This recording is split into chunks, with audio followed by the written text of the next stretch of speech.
સહજાત્મ સ્વરૂપ પરમ ગુરુ. તમારો પ્રશ્ન વ્યાખ્યાનસરમાં 3 પ્રકારે ઈશ્વરપણું જણાવ્યું છે તે અંગે છે. 17મો બોલ. 3 પ્રકારે ઈશ્વરપણું જણાય છે. આ વેદાંતની રીતની વાત છે. જળ તે જળાત્મકપણે વર્તે છે. બીજું ચૈતન્ય તે સંસારી જીવો વિભાવાત્મકપણે વર્તે છે. અને સિદ્ધના જીવો શુદ્ધ ચૈતન્યાત્મકપણે વર્તે છે. એટલે વેદાંતમાં શું કહે છે કે કાંઈ હતું જ નહીં. પછી એકવાર પરમાત્મા સર્વાત્માને એવા વિચાર આવ્યો કે હું બહુ શામ એકલો જ છું સામ. એટલે એની શક્તિ ફોરવી એણે આવિર્ભાવ નામની અને તિરોભાવ નામની, અને આખું જળ અને ચેતન ચરાચર જગત રચ્યું આખું. એટલે જળમાં જ એણે ચેતના ન મૂકી, આનંદે ન મૂક્યો, પણ ભાગ તો પાછો પોતાનો જ છે કે. અને ચેતન જે રચ્યું આ બધા જીવો, એટલે આપણે બધા જીવો એ મૂળ તત્વના ટુકડા છીએ, મૂળ આત્માના. પણ ત્યાં ધરબી રાખ્યો આનંદ. એટલે આ જીવને જ્ઞાન નથી, એટલે જળમાં આનંદ છે એમ કરીને ગોત્યા કરે કસ્તુરવા મૃગની જેમ, પણ માનતો નથી જ્ઞાનીનું. એટલે ચેતન ખરું, પણ કેવું કૃપાળુ કે સંસારી જીવો વિભાવાત્મકપણે વર્તે છે. એટલે ચેતના છે, સત તો બધું જ છે, જળ અને ચેતન.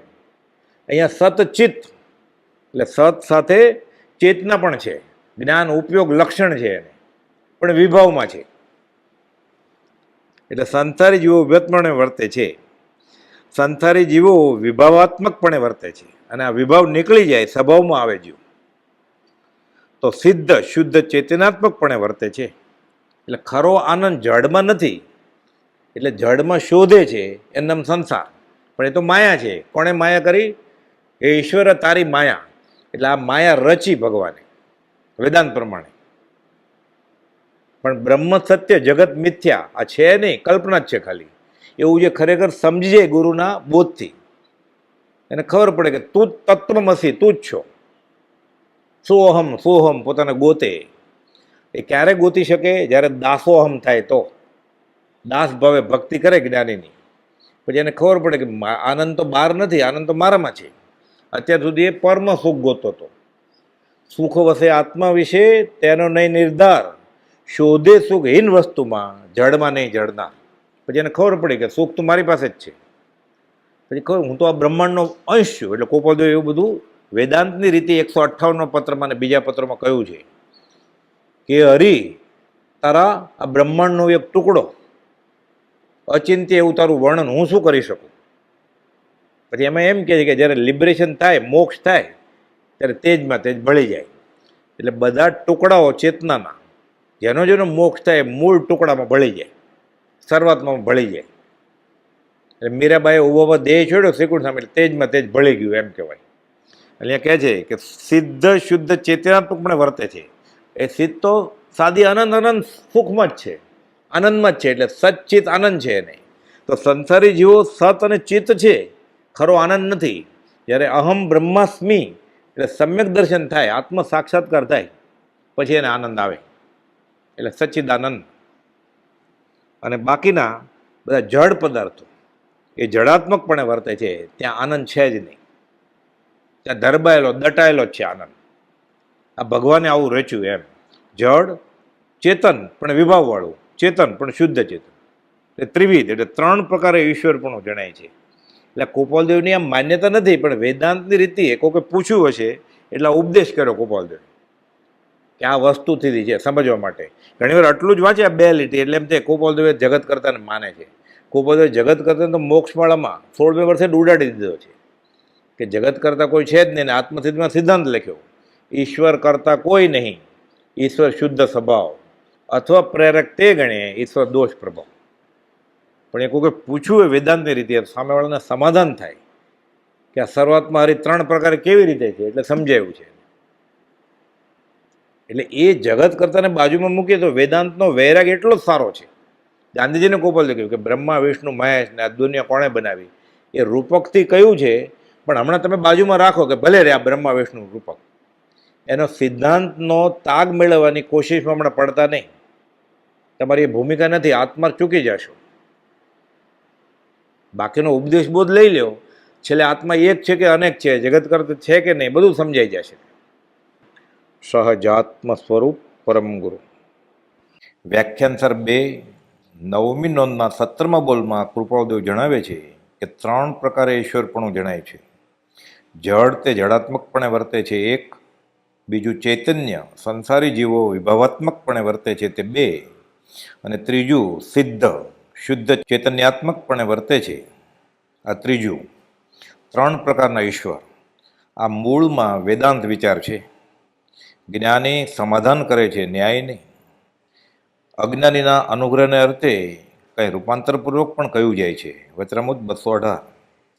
શ્રી ગૌતમને 4 વેદ પઠન કરેલા જોવાને શ્રીમદ મહાવીર સ્વામીએ સમ્યક નેત્ર આપ્યા હતા. વચરામૃત 21 74મો બોલ. ત્યારે હજુ આગમ હતા જ નહીં, શું વાંચવાનું કહે. આ પહેલા મહાવીર વેદની રૂચાથી વેદ વ્યાસ શ્રી ગૌતમને આત્મા છે તે સમજાવી તેની પ્રતીતિ કરાવે છે. અહીંયા બીજા મહાવીર પરમ કૃપાળદેવ વેદાંતની રીતિએ પરમ તત્વમાંથી સર્વાત્મા હરિમાંથી આ વિશ્વ બન્યું અને તેમાં જ સૃષ્ટિના પ્રલય વખતે ભળી જશે. જળ જળપણે, ચેતન ચેતનપણે અને પોતે તો સર્વાત્મા પરમાત્મા હરિ છે જ. આ 3 ઈશ્વર તે વેદાંત વિચારને અર્થે અને ખાસ તો ઉપદેશ બોધને અર્થે પરમ કૃપાળદેવે જગત, હરિ કે બ્રહ્મ, જળરૂપ આ માયાયુક્ત વિશ્વ વગેરેનું ગહન ઊંડું વિવેચન વચનામૃત 158, 159, 160 અને વચનામૃત 163 અને 164માં કર્યું છે. અહીં પણ વેદાંત વિચાર છે.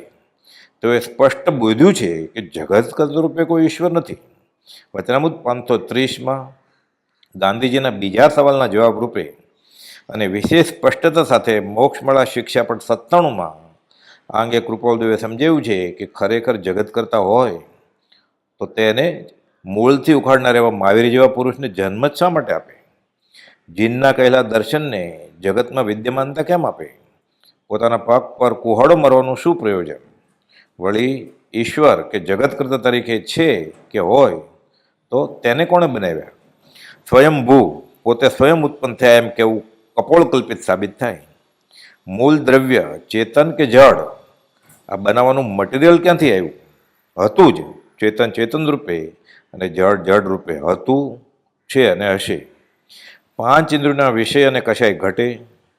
જીવની દ્રષ્ટિ નિર્મળ થાય પછી જ ઉપદેશ બોધ પરિણમે અને ત્યારબાદ સિદ્ધાંત બોધ જે અંતે સિદ્ધ થયેલું છે તે જ્ઞાનીને સમજાયું છે તેમ યથાર્થ આ જીવને પણ સમજાય. પણ આમ ન બને ત્યાં સુધી પૂજ્ય બ્રહ્મચારીજીએ બોધ્યું છે તે મુજબ પરમ કૃપાળદેવના વચનનો કે જીન વચનનો અર્થ હું સમજું છું એટલો જ છે એમ માની લેવાનું નથી. પુસ્તકમાં માર્ગની માહિતી મળે અને પાત્ર જીવ પરમાત્માનો અધિકારી પણ બને, પણ મર્મ તો જ્ઞાનીના હૃદયમાં છે. પરમ કૃપાળદેવે આત્મસિદ્ધિ શાસ્ત્રમાં 77મી ગાથામાં સિદ્ધાંત રૂપે બોધ્યું છે કે કર્તા ઈશ્વર કોઈ નહીં, ઈશ્વર શુદ્ધ સ્વભાવ અથવા પ્રેરક તે ગણે ઈશ્વર દોષ પ્રભાવ. વિતરાગ દર્શન સૃષ્ટિના કર્તા તરીકે જગત કર્તાને માનતું નથી. ઈશ્વર તો માત્ર અથવા નિજ પરિણામ જે શુદ્ધ ચેતના રૂપ કર્તા ભોગતા તેનો નિર્વિકલ્પ સ્વરૂપ. સંત શ્રી તુલસીદાસજી કહે છે કે કર્મ પ્રધાન વિશ્વ કરી રાખા, જો જસ કરી સો તસ ફલ ચાખા. મોક્ષમાળા શિક્ષાપટ 101માં પહેલું વાક્ય છે કે એક ભેદે નિયમ એ જ આ જગતનો પ્રવર્તક છે. જળ પદાર્થો જળના નિયમે પ્રવર્તે છે અને ચેતન પદાર્થો ચેતનના નિયમ પ્રમાણે પ્રવર્તે છે. જેવું ભાવ કરે છે અને તેને અનુસરીને તેની શક્તિ એ પ્રમાણે આત્મવીર્ય પ્રવર્તે છે. કર્મની રજ ગ્રહણ કરે છે અને કાળક્રમે તે પ્રમાણે જળના પદાર્થો પણ પોતાના નિયમની મર્યાદા પ્રમાણે વર્તે છે. આ જળ અને જીવનો સંયોગ અનાદિ છે. જળ ચેતન સંયોગ આ ખાણ અનાદિ અનંત કોઈ ન કરતા તેનો ભાખે જીન ભગવન. રાત દિવસ, શિયાળો ઉનાળો ચોમાસું વગેરે ઋતુ અને દરિયાની ભરતી ઓટ અને વાયુ વંટોળિયામાં પૃથ્વી ચંદ્ર આદિની ગતિ અને બીજા પણ નાના મોટા ગ્રહોની ગતિના નિયમોને અનુસરીને બધા ફેરફારો થયા જ કરે છે. પવનના પ્રવાહોને અનુસરીને વરાળના વાદળા અને વાદળા બંધાઈને વરસાદ વરસે છે. તેમાં પણ વધઘટ થયા કરે છે. ઋતુલતા પત્રફળ ફૂલ આપે યથા, માનવી મૂર્ખ મન વ્યર્થ શો છે. કર્મના ચમત્કાર મોક્ષવાળાના ત્રીજા પાઠમાં પરમ કૃપાળુએ 16 વર્ષની ઉગતી ઉંમરે જીવ સુખી દુઃખી કેમ થાય છે અને આ જગતની વિચિત્રતાને સમજાવી તેનું કારણ શું એ પ્રશ્ન ઊભો કરી પૂર્વજન્મ અને કર્મના સિદ્ધાંતનો બોધ આપ્યો છે. આ બધી વ્યવસ્થા કોણ સંભાળે, કોણ રાખે? અનંત જીવોનો અનંતકાળનો હિસાબ કોણ રાખે? ઘણા લાંબા કાળના બોધે, જ્ઞાનીના બોધને આધારે સત્સંગે, પરમ સત્સંગે કર્મના નિયમો વાંચવા, વિચારવાથી, સમજવાથી આનો ઉકેલ આવે છે. ભાવ પ્રમાણે જીવ તેવા પ્રકારના જડ પરમાણુઓ ગ્રહે અને તેનો યોગ થતા કાળે કરીને બી વાવવાથી ઝાડ ઉગે અને ફળ આપે, તેમ આ કર્મો પણ પર્વોમાં ચોક્કસ નિયમને અનુસરીને ફળ આપે છે. એક ગતિમાંથી જીવ દેહ છોડીને બીજી ગતિમાં જાય ત્યારે કર્મનો બનેલો સૂક્ષ્મ દેહ, કાર્બન શરીર, રથની જેમ તેને તે કર્મો જ્યાં ફળવાન થવાના હોય તેવી જગ્યાએ લઈ જાય છે, ઘસડી જાય છે, ખેંચી જાય છે, જ્યાં સ્ત્રી, પુરુષ, કાગડો, કૂતરો, ગાય, બળદ વગેરે થાય. જેવા કર્મ બાંધ્યા હોય તેવો દેહ બીજમાંથી છોડ અને છોડમાંથી ફળ મળે તેમ પ્રગટે છે. આ સૃષ્ટિનો કોઈ જગત કરતા છે નહીં. જગત અનાદિ અનંત છે. જગતનું સ્વરૂપ હતું, છે, હશે તેમ તે જ્ઞાની પુરુષે કહ્યું છે.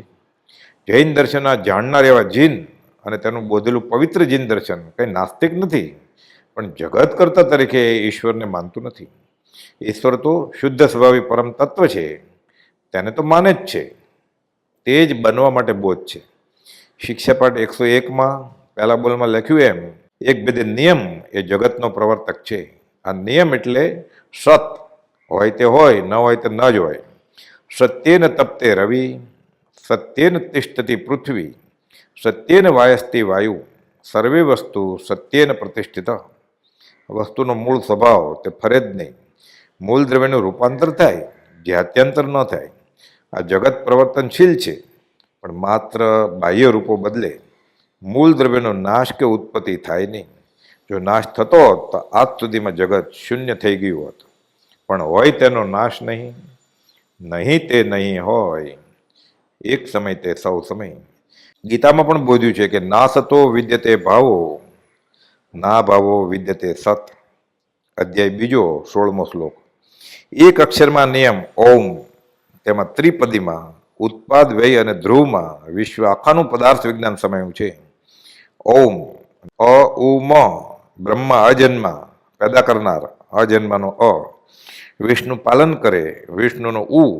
અને મહેશ સંહાર કરે, મહેશનો મ. આમ અ વત્તા ઉ વત્તા મ, ઔમ ઓમ. રૂપકથી બાળ જીવોને ઉત્પાદ, વ્યય અને ધ્રુવ, આ ત્રિપદીની સમજ આપી છે. ગાંધીજીને કૃપાળદેવે આ અંગે સમજાવતા વચનામૃત 530માં સમજ આપી કે સૃષ્ટિના હેતુરૂપ 3 ગુણ ગણી તે આશ્રય રૂપ વર્ણવ્યું છે. ઉપદેશરૂપ લાભ લઈ લેવાનો અહીં બોધ છે. ઈશ્વર ઈચ્છા, હરિ ઈચ્છા વગેરે એવા શબ્દ પ્રયોગો જ્ઞાની સામાજીવને આર્તધ્યાન ન થાય અને સંભવમાં ટકી રહેવાય તે અર્થે પણ કરે, અને એ રીતે જીવ આગળ વધે તે હેતુએ આવા શબ્દો વાપરે. વચનામૃત 377માં પણ બોધ્યું તે મુજબ જ્ઞાનીને ઈશ્વર ઈચ્છા અને નસીબ વગેરે બધું સમજ છે, તેઓ તેમાં ઉદાસીન છે, સહજ ભાવે જીવે છે. જ્ઞાની ઈચ્છા રહિત કે ઈચ્છા સહિત એમ પણ કહેવું યોગ્ય નથી. મૂળમાં તો વસ્તુનો ધર્મ કે નિયમ જ જગતનું અધિષ્ઠાન છે, જેમાંથી વસ્તુ ઉત્પન્ન થાય, જેમાં રહે અને જેમાં વિલીન થાય. જૈનેતરમાં ભગવત, હરિ કે સર્વાત્મા જગત કરતા કે બ્રહ્મા કહે છે. જૈનમાં કર્મનો સિદ્ધાંત, જળ અને ચૈતન્યનો સંયોગ, અનાદિ અનંત એ વ્યક્તિગત ધોરણે તેમાંથી છૂટી શકાય અને જીવ ઈશ્વરરૂપ કરતા, શુદ્ધ સ્વરૂપનો કરતા અને ભોગતા પણ થઈ જાય. શુભનું શુભ ફળ, અશુભનું અશુભ ફળ, ન કરે તો ન ફળ, તેમ નિવૃત્તિ સફળતા, માટે મોક્ષ જાણ. ઉપદેશને અર્થે બ્રહ્મ સત્ય જગત મિથ્યા માને તો કોઈ હરકત નથી. વૈરાગ્યનું બળવાન કારણ છે કે જે દેખાય છે તે છે જ નહીં, બધું માયા, અને જે નથી દેખાતું તે છે. જોકે મૂળમાં તો જે દેખાય છે તે છે, અને જે નથી દેખાતું તે પણ છે. દેખાય છે તે કામનું નથી માત્ર, એમ સર્વજ્ઞ વિતરાગે જાણ્યું, જોયું, અનુભવ્યું અને નિષ્કારણ કરુણાથી બોધ્યું. સહજાત્મ સ્વરૂપ પરમ ગુરુ.